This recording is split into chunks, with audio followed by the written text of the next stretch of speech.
Olá, pessoal. Eu sou Arthur Spirandelli e esse é mais um resumo da semana aqui com a Aquavero. O intuito desse programa vocês já conhecem, para quem nos acompanha aqui, toda virada de semana, né, no final de uma semana para outra, a gente se reúne aqui para contar um pouquinho sobre os principais pontos, as principais notícias, os indicadores que foram divulgados, ou seja, consolidar aqui e resumir como foi a semana que se encerra e o que esperar para essa próxima semana que se inicia, quais são os pontos que mudam, como que fica a nossa visão de cenário. A gente vai fazendo um modelo um pouquinho diferente, porque essa segunda-feira é feriado nacional e a gente não tem pregão, então estamos fazendo o resumo da semana na segunda, para manter você atualizado da forma mais real possível, de fato, trazendo as notícias até essa segunda-feira, para a gente começar a semana amanhã, na terça-feira, no primeiro pregão da semana, com todas as notícias o mais atualizado possível aqui para você. A gente vai comentar sobre a semana que foi lá do dia 8 até agora dia 15, né, comentando até a segunda-feira, e uma semana depois de semanas bastante duras, bastante ruins, uma semana com um pouquinho de alívio novamente. A gente acaba de vir de uma semana exatamente com esse mesmo panorama, com essa mesma cara, depois de todas as quedas de julho, agosto, setembro, outubro, esse comecinho de novembro com um pouco mais de cautela, com um pouco mais de respiro, de fôlego, trazendo o mercado marginalmente, levemente para cima, tendo em vista que não temos mais tantas notícias deteriorando o cenário aqui no Brasil. Então, o mercado reagindo com um pouco de otimismo, com um pouco de viés positivo, mas ainda em um ritmo bastante lento. Se a gente olhar para o nosso índice Bovespa, nosso principal índice de ações aqui no Brasil, esse Ibovespa subiu mais 1,45% nessa última semana e ficou ali na casa dos 106.334 pontos. Vale lembrar que a gente ainda cai 10,66% no ano, ou seja, a nossa Bolsa Brasileira com um recuo de 10% no ano, mesmo com esse fôlego, esse respiro agora. Isso muito proveniente de tudo que a gente viveu de julho para cá, com toda a piora, todo o risco fiscal, com tudo andando de uma forma bastante desorganizada e com muitos riscos aqui no Brasil. Então, nossa Bolsa, que já chegou a superar a recorde máxima histórica neste ano, volta, mas nesta semana tem uma leve alta e fica nos 106 mil pontos, mais ou menos. Levando para o câmbio, a nossa moeda também ganha um pouquinho de força frente ao dólar, depois de toda essa esticada do câmbio. O dólar que chegou no 4,90 no nosso melhor patamar aqui do ano, e estressou até os 5,70 mais ou menos, com tudo que veio piorando neste ano, volta um pouquinho, o dólar cai 2,48% nesta semana e volta lá para casa dos 5,46. Ou seja, um dólar na casa dos 5,50 ainda, com todas essas pressões, tanto de inflação, quanto pressões globais, como o aumento aqui de custos, com problemas aqui também de risco no Brasil, levando esse câmbio para ficar numa casa com mais resistência ali próximo dos 5,50, como os economistas vêm prevendo. No ano, a moeda americana, o dólar, ainda se valoriza 4,9% frente ao nosso real, ou seja, nossa moeda segue perdendo força, mesmo depois dos piores patamares ali de 2020, neste ano, continua perdendo valor, continua perdendo força frente ao dólar. Levando para a curva de juros, a curva deu uma acalmada depois também de todo o estresse, a parte intermediária está com um avanço bem alto, um desenho de curva já realmente com uma alta muito elevada, muito forte nos primeiros próximos anos e depois ela acalmando mais lá para frente, olhando para aquele vértice de janeiro de 31 que a gente sempre comenta. Essa curva, ela recua novamente, registrou uma baixa de 37 bips, de 37 base points nessa semana e volta ali para os 11,63%. Tivemos essa curva a 9, a 10, a 11, ela esticando para o 12, chegando a beliscar os 13 e volta ali numa casa de 11,63, mas ainda com grandes preocupações nos vértices intermediários, naquela parte ali do 25 da curva. E olhando para as bolsas lá de fora, nos Estados Unidos, as bolsas seguem em alta, elas seguem renovando máximas, a gente vê tanto o S&P, Nasdaq e Dow Jones com altas impressionantes neste ano.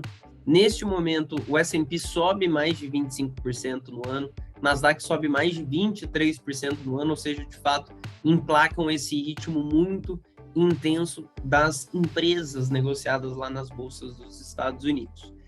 Trazendo para as notícias, né, para os indicadores e, de fato, fazendo a leitura aqui da semana, o que o mercado mais aguardava para essa semana eram os índices de preços globais.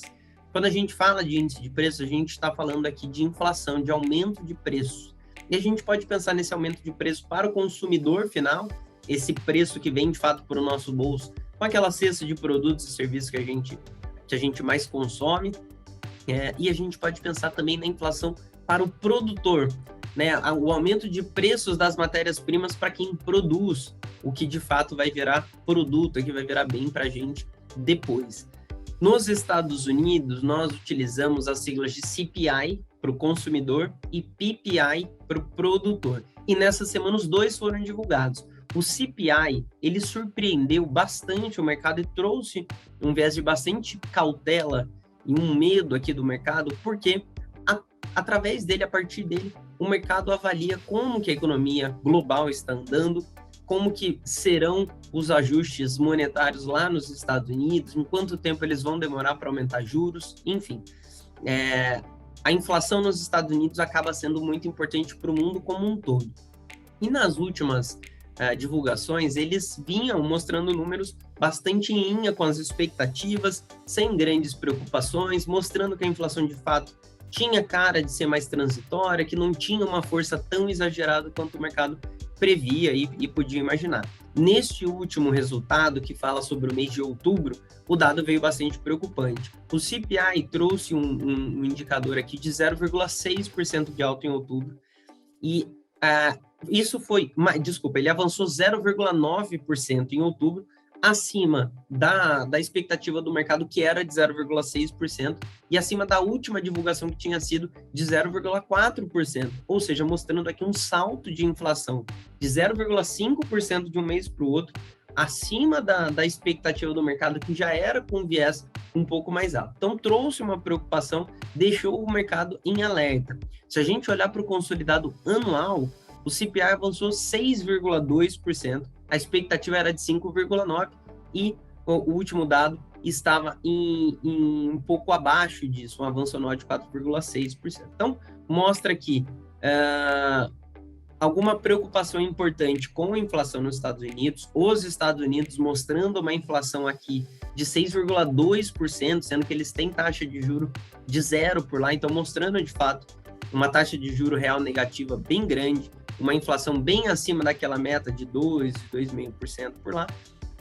e deixando o mundo em cautela, porque não se sabe se de fato o Banco Central dos Estados Unidos manterá esse ritmo previsto para os apertos monetários, manterá esses ajustes de juros por lá da forma que a gente imaginava. Quando a gente olha para o núcleo do CPI, que é de fato, né, o preço das coisas que a gente mais utiliza, e tira da conta coisas mais voláteis, o núcleo do CPI foi de 0,6%, também acima da expectativa de 0,4%, mostrando um avanço anual agora assim de 4,6%.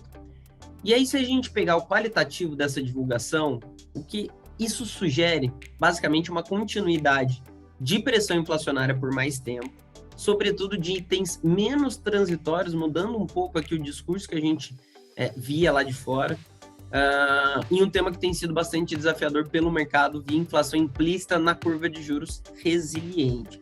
Destaque para a aceleração no segmento de habitação.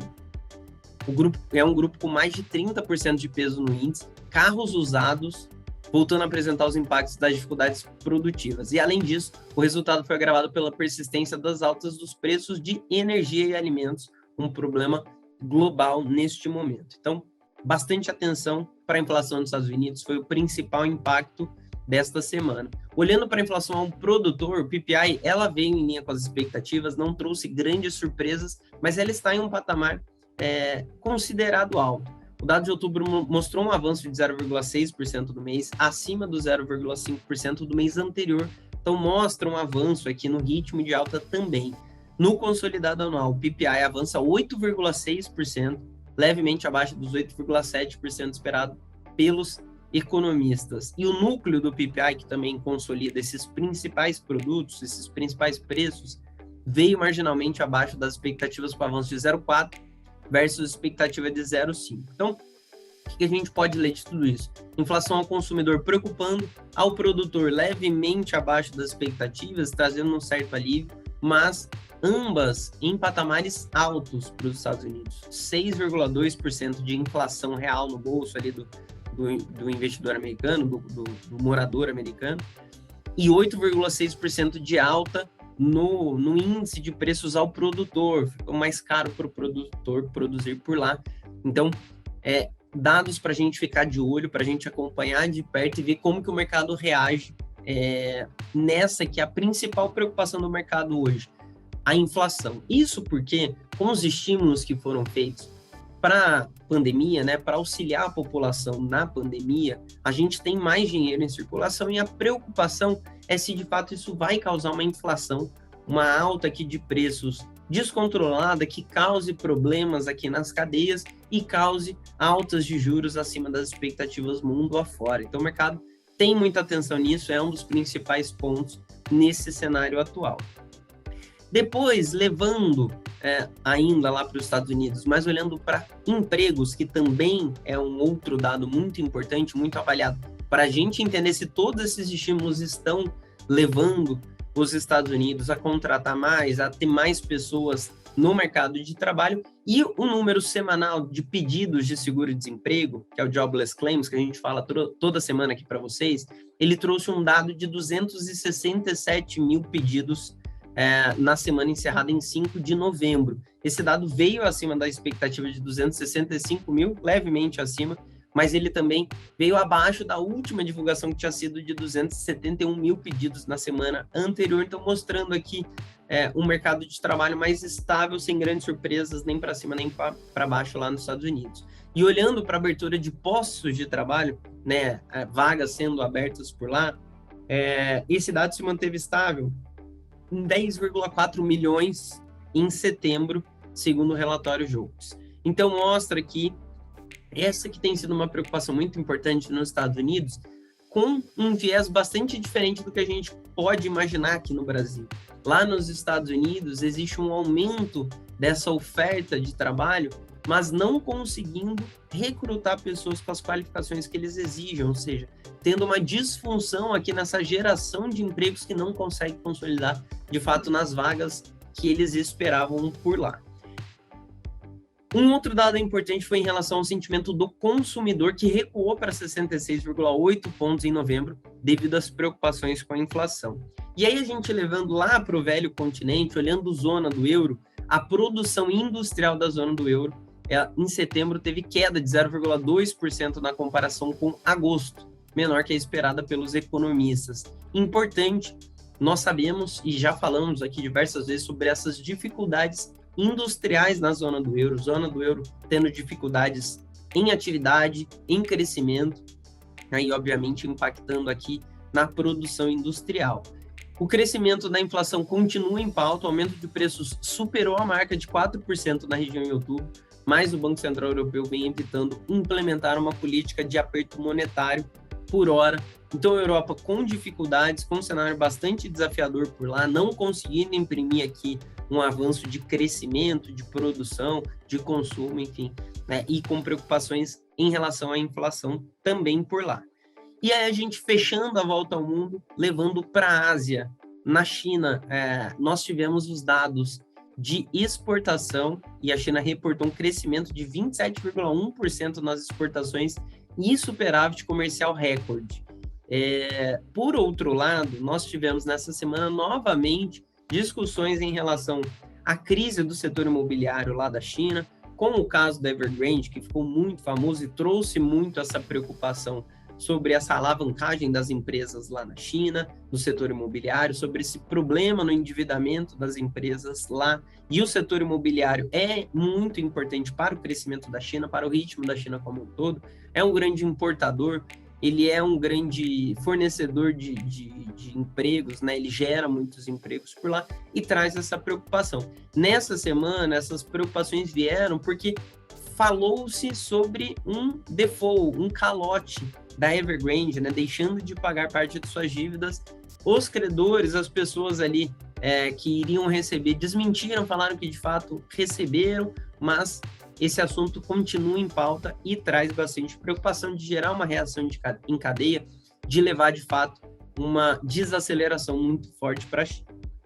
Trazendo para cá, depois a gente fazer essa volta ao mundo, olhando para o Brasil, esta semana a gente tem menos notícias, menos novidades, menos alertas no radar em Brasília, porque as coisas acabaram sendo parcialmente definidas, né? No que a gente olha para a PEC dos precatórios, ela foi votada em segundo turno na Câmara dos Deputados, conseguiu-se os números necessários de votos para que ela fosse aprovada na primeira casa, na Câmara, e agora ela segue para o Senado.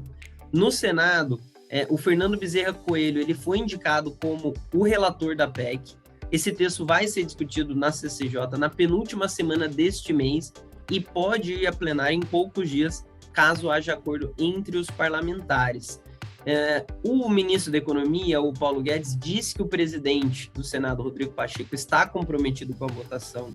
E, segundo ele, a PEC não é um calote e a economia vai crescer. Então, tudo que veio se discutindo, e esse aumento na temperatura lá em Brasília nas últimas semanas, com PEC dos precatórios, com a dificuldade na votação do primeiro turno, com todas as mudanças para o segundo turno, não se sabendo de fato como que ela iria caminhar, elas são minimizadas porque ela é de fato aprovada, mas agora a gente tem 15 dias de espera até começarem os trabalhos lá no Senado. O governo tem muita pressa para resolver essa questão, porque ele deseja pagar esse primeiro auxílio, o primeiro pagamento do Auxílio Brasil, né, que é o novo Bolsa Família, o novo programa do governo, no valor de R$400 ainda este ano.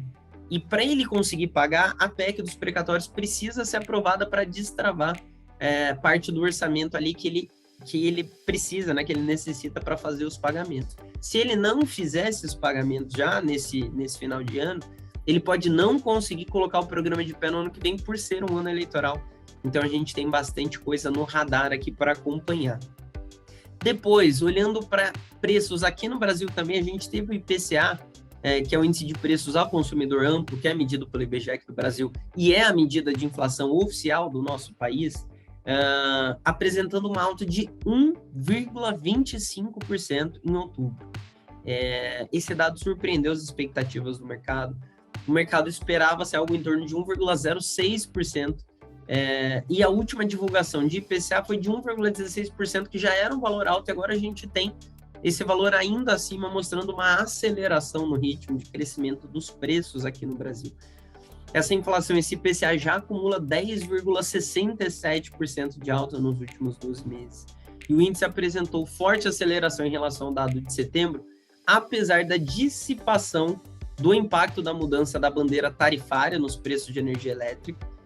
E a surpresa do dado é decorrente da persistência dos altos preços em bens industriais, serviços, alimentação no domicílio, combustíveis e passagens aéreas. Estão mostrando que o nosso problema de inflação não é só de energia e trazendo aqui uma preocupação muito grande com preços no Brasil, se mostrando mais persistente, mais alto, ainda em crescimento, ainda não atingimos um pico, e isso pode impactar bastante também no cenário aqui, no ritmo de aumento de juros do Banco Central nas próximas reuniões, lembrando que temos ainda mais uma reunião antes de acabar o ano, em dezembro.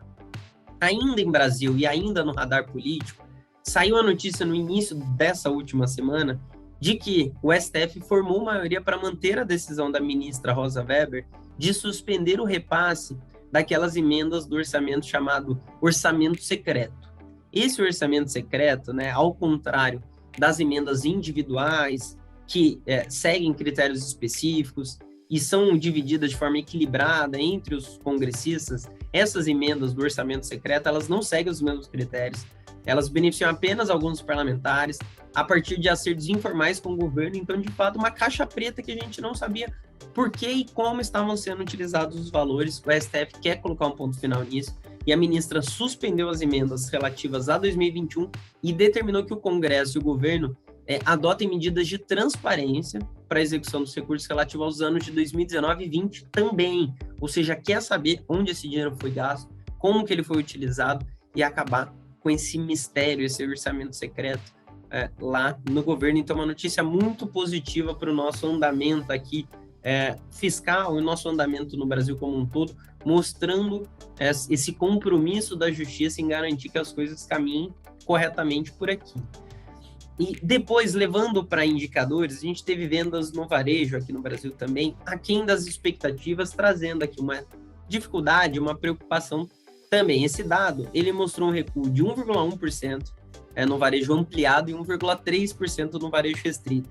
E o indicador do volume de serviços também apresentou retração de 0,6% no mês de setembro em relação a agosto. A estimativa era de variação positiva de 0,5% e anual de 3,5%. Mostra aqui uma dificuldade no nosso país de ressurgir, né, de aproveitar essa reabertura da economia no Brasil, visto que as medidas de restrição com a pandemia estão diminuindo muito Brasil afora, com o avanço da vacinação aqui no país, e o setor de serviços não conseguindo emplacar, de fato, aquela alta que a gente esperava. Isso é muito importante. E o volume de vendas no varejo mostrando que o nosso consumo ainda está bastante abaixo da expectativa, mostrando aqui uma dificuldade de também emplacar esse setor que é importante para a roda da economia, né? O consumo que gera emprego, que muda preço, e por aí vai. E, por fim, no radar corporativo, a Embraer confirmou que tomou conhecimento da decisão da União de reduzir unilateralmente em 25% o valor dos contratos firmados em 2014, que contemplam o fornecimento de 28 aeronaves KC-390. A empresa comunicou que irá buscar medidas legais. Então, esses foram os principais pontos, os principais acontecimentos da semana, e dá para ver que a gente está num momento bastante desafiador para preços, né, para inflação, para dificuldade industriais, para consumo. De fato, um momento bastante delicado, maximizado aqui no Brasil com os nossos riscos políticos, mas também um momento delicado mundo afora. Pela frente, nessa próxima semana, olhando para o âmbito internacional, o destaque vai ser a inflação europeia de outubro, dados de construção civil nos Estados Unidos e discursos de dirigentes do Fed, uma semana mais tranquila lá no exterior. Para cá, no doméstico, os destaques da semana serão a divulgação do IBC-BR de setembro, uma proxy do PIB. A gente vai conseguir avaliar o crescimento, né, a atividade no país em setembro. A prévia do IGPM, o índice de preços aqui de outubro, e o monitor do PIB de setembro. A bolsa, né, fica fechada na segunda-feira devido ao feriado da Proclamação da República. A gente não tem negociação hoje, mas amanhã o mercado se inicia e temos 4 dias de negociação pela frente. Você sabe que você não precisa esperar o próximo resumo da semana para ficar por dentro de tudo que acontece no mercado. Você pode acompanhar a Aquavero quando e onde você estiver. Estamos em todas as redes sociais, estamos no Instagram, no Telegram, no Facebook, Twitter, estamos também no Spotify ou na sua plataforma de podcast favorita, no YouTube, enfim, no LinkedIn, com uma presença bastante importante por lá, mostrando, né, fazendo a vitrine aqui, inclusive mostrando um pouco das nossas vagas, das nossas oportunidades. Não deixem de nos acompanhar em todas as redes, não deixem de conferir os materiais da forma que você preferir. Você pode ter materiais e notícias mais em tempo real no nosso Telegram, ou acompanhar os nossos conteúdos próprios no Instagram, ou o nosso consolidado de conteúdos no YouTube, nas plataformas de podcast, para quem gosta. Enfim, leve a Aquavero com você, para você se manter sempre atualizado e por dentro de tudo que pode impactar o seu dinheiro e os seus investimentos. Amanhã de manhã a gente se encontra através do nosso relatório Manhã no Mercado para falar um pouquinho de como que vai ser a nossa terça-feira. A gente se vê em breve. Tchau, tchau.